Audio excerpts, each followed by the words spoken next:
2 Kings chapter 9. And Elisha the prophet called one of the sons of the prophets and said to him, Gird your loins and take this flask of oil in your hand and go to Ramoth Gilead. And you shall go there and look there for Jehu, son of Jehoshaphat, son of Nimshi.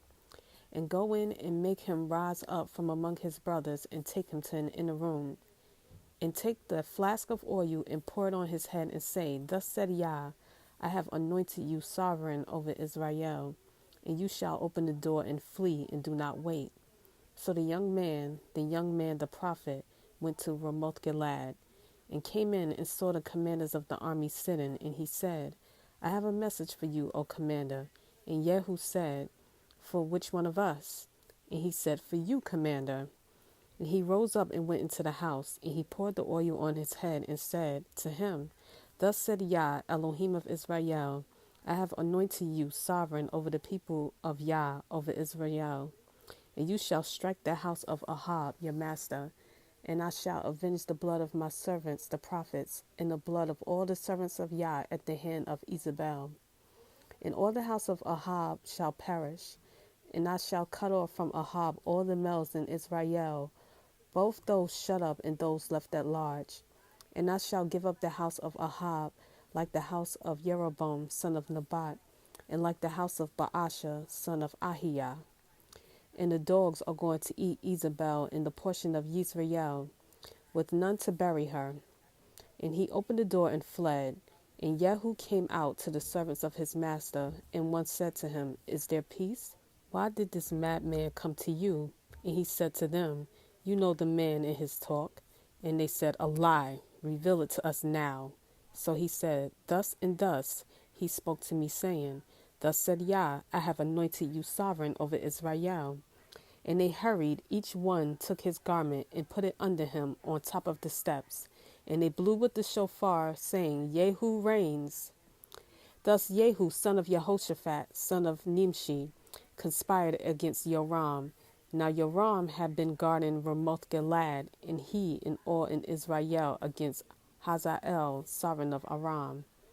But sovereign Jehoram had returned to Israel to recover from his wounds with which the Arameans had stricken him when he fought with Hazael, sovereign of Aram.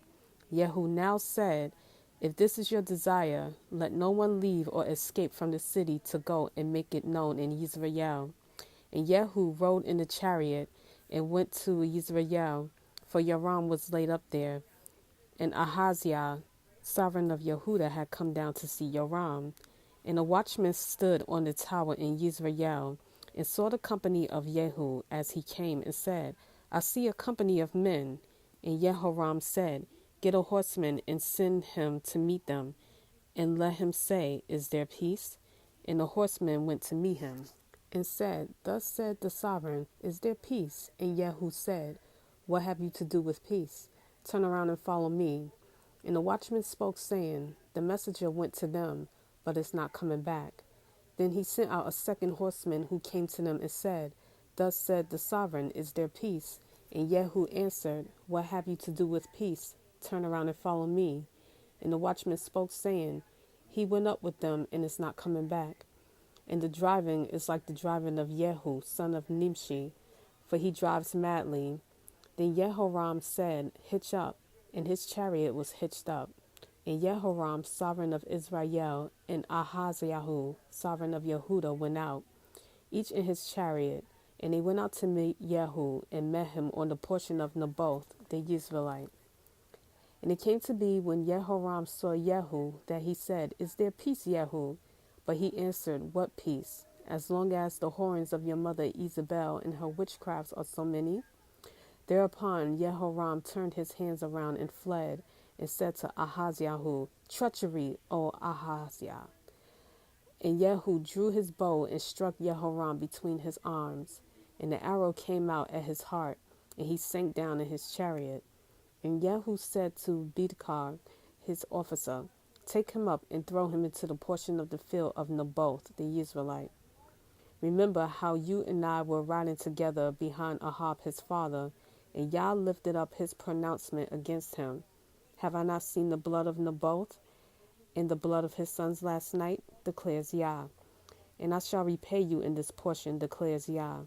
And now take up, throw him on the portion according to the word of Yah. And Ahaziah, sovereign of Yehudah, saw this, and fled up the way of Beth Hagan. And Jehu pursued him, and said, Strike him too, in the chariot, at the ascent to Gur, which is by Yebilam, and fled to Megiddo, and died there. When his servants conveyed him in the chariot in Yerushalayim, and buried him in his burial place with his fathers in the city of David. And in the 11th year of Joram, son of Ahab, Ahaziah began to reign over Yehudah. And Jehu came to Yisrael, and Isabel heard of it. And she put paint on her eyes and adorned her head, and looked through a window. And as Jehu came to the gate, she said, Is it peace, Zimri, killer of your master? And he lifted up his face to the window and said, Who is with me? Who? And 3 eunuchs looked down to him. And he said, Throw her down. And they threw her down, and some of her blood splattered on the wall and on the horses, and he trampled her underfoot. And he went in, and he ate and drank, and said, Go now, see to this cursed one, and bury her, for she was a sovereign's daughter. So they went to bury her, but all they found of her was the skull and the feet and the palms of the hands. And they came back and informed him, and he said, This is the word of Yah, which he spoke by his servant Eliyahu the Tishbite, saying, In the portion of Yisrael, dogs are going to eat the flesh of Isabel.